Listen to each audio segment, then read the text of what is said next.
Hello po, ako po si Ramjan Enorelia. Ipapakita ko po kung paano ang pamamaraan ng pagsaing ng bigas.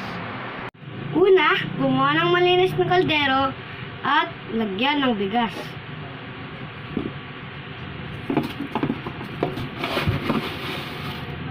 Isa,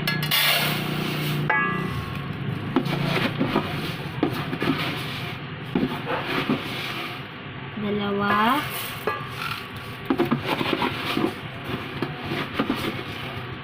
tatlo. Ikalawa, lagyan ito ng tubig at hugasan ng 2 beses.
Pangatlo, lagyan ito na naayon sa kanyang sukat.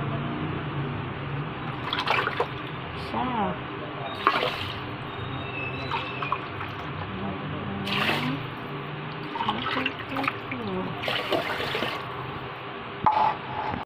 Sunod, takpan at isa lang sa rice cooker.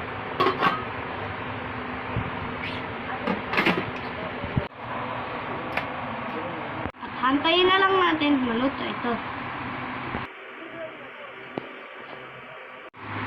After 30 minutes, luto na po ang ating sinaing. Sana po may natutunan po kayo. Bye-bye!